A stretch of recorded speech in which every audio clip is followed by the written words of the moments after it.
ក្មេងប្រុសតូចមួយចំនួនកំពុងវាយកញ្ជ្រោងពណ៌ស្ទូចមួយកក្បាលកញ្ជ្រោងអាយុ8ឆ្នាំស្រាប់តែស្ទុះមកចាប់កញ្ជ្រោងពណ៌ស្ទូចមួយនៅមិត្តភក្តិទាំងពីរនាក់បានចាប់សក់នាងហើយក្តាប់ដៃនាងយ៉ាងណែន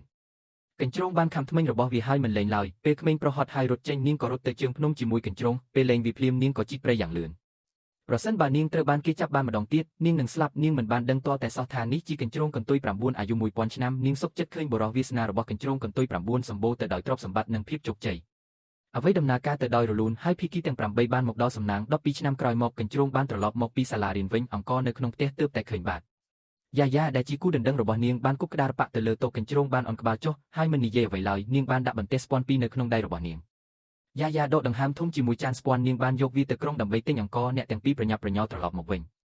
យ៉ាយ៉ាបានដើរលើឆ្នាំងទេហើយឆ្នាំងដីក៏ធ្លាក់ពាក់កណ្ដាលចំណងថង់ក្រណាត់ប្រេងមួយបានលេចចេញមកនាងបានបើកវាហើយឃើញដុំមាសចំនួន8នៅលើនោះភ្នែករបស់យ៉ាយ៉ាមានរាងមូលនាងលូកដៃចេញហើយព្យាយាមកាត់មាត់ស្នាមធ្មេញច្បាស់ណាស់នាងយំដាក់ដុំមាសនៅលើមុខហើយអបទ្រូងនាងយ៉ាងយូរដោយមិនលែងពេលដែលយ៉ាយ៉ាហ៊ីបនឹងយកដុំមាសជាពេលវេលាល្អបុរស3នាក់ដែលពាក់របាំងមុខបានលោតចេញពីដើមឈើឪពុកនោះមានភ្នែកខ្លីគាត់បានសុំឲ្យពួកគេទុកដុំមាសចោលហើយដុំមាសពីរដុំទៀតដើម្បីបញ្ឈប់ហ៊ូបាបុរសធាត់កំពុងស្ថិតក្នុងគ្រោះថ្នាក់ប្រសិនបើអ្នកចង់ឲ្យបុរសរបស់អ្នកនៅរស់ចូលដោះដូរដុំមាសទាំងនោះតែជីវិតរបស់គាត់មានតម្លៃប៉ុន្មានដុំមាសទាំងនោះមានពិតអ្នកជាស្ត្រីខូចខើម្នាក់អ្នកប្រាជ្ញក្រីក្របានដោះដូរជីវិតរបស់គាត់ដើម្បីសុភមង្គលរបស់អ្នកបានដោះដូរគាត់យកមាសកុំខ្លាចអីខ្ញុំអាចរស់នៅជីវិតល្អសម្រាប់អ្នកបានខ្ញុំអាចចំណាយជីវិតរបស់ខ្ញុំបានយ៉ាយ៉ាស្រែកឡើងប៉ុន្តែនាងមិនបានឆ្លើយទេនាងរឹតកាបូបរបស់នាងម្ដងទៀតហ៊ូបាបានវាយក្នុងយ៉ាយ៉ាគាត់បានដោះកាបូបរបស់គាត់ដុំមាសបានធ្លាក់ចុះលើអាកាសពួកវាបានធ្លាក់ចុះហើយคล้ายជាពន្លឺពណ៌ស្រមោល3បានដើរតាមខ្យល់គូចមួយបានរមៀលឡើងលើដី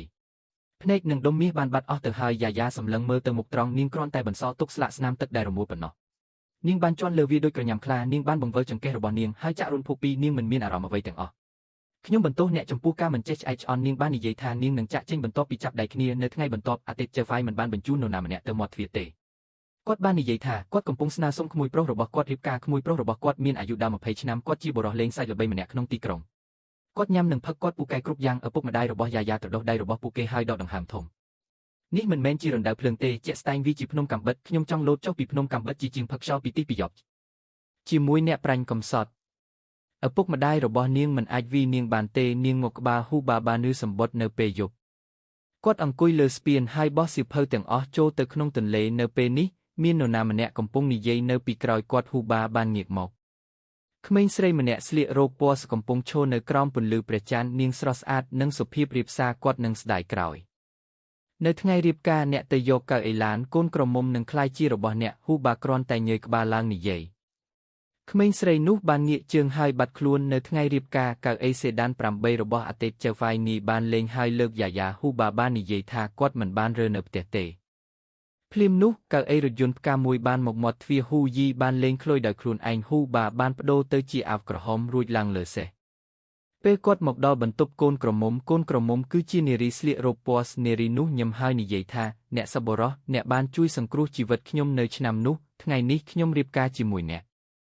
ហ៊ូបាចង់សួរលំអិតពន្លឺពណ៌ស្មួយបានចេញពីដៃអាវរបស់ក្មេងស្រីពន្លឺនោះបានធ្លាក់មកលើតុហើយคล้ายជាកញ្ជ្រោងពណ៌ស្ដូចព្រើពីក្បាលគាត់ដើរវង្វេងជុំវិញពេងតែហើយបាត់ខ្លួនក្នុងពេលជាមួយគ្នានោះយ៉ាយ៉ាកំពុងកាន់ចំណុចទីនទ្វារពេលទ្វារបើកអាទិត្យចៅហ្វាយនីដែលមានសក់ពណ៌ស្បានចូលមកមានអ្នកបម្រើ2នាក់នៅពីក្រោយគាត់ខ្ញុំបានរៀបការជាមួយចៅហ្វាយវ័យក្មេងរបស់អ្នកខ្ញុំបានឲ្យអំណោយសម្រាប់ពិធីភ្ជាប់ពាក្យខ្ញុំជាអ្នកដែលចូលមកជាការពិតណាស់អ្នកបានរៀបការជាមួយខ្ញុំចុះដុំមាសវិញដុំមាសអ្វីអ្នកបានរៀបការជាមួយអតីតស្វាមីរបស់ខ្ញុំអ្នកនឹងមានអាហារនិងភេសជ្ជៈជាច្រើននៅពេលអនាគត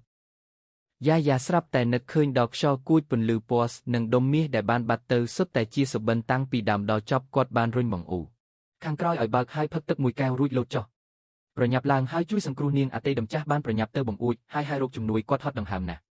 ់ហ៊ូមូបានចាប់ដៃក្មេងស្រីនោះហើយដើរទៅកាន់ទន្លេក្មេងស្រីនោះបានដាក់ជើងរបស់នាងចូលទៅក្នុងទឹកកន្ទុយកញ្ជ្រោងពណ៌ស្ដូចព្រើចំនួន9បានប្រែក្លាយទៅជាជើងមនុស្សអ្នកគឺជាកញ្ជ្រោងកន្ទុយ9អ្នកខឹងយូរមកហើយខ្ញុំនឹងសង់អ្នកវិញសម្រាប់របស់ទាំងនោះនៅពេលអ្នកឃើញមនុស្សដែលមានវាសនាដូចកន្ទុយកញ្ជ្រោងកន្ទុយ9សូមវាបញ្ចូលសំណាងរបស់អ្នកនៅក្នុងផ្នែកមធ្យោបាយហើយទទួលបានពរជ័យពីកញ្ជ្រោងអាយុ1000ឆ្នាំ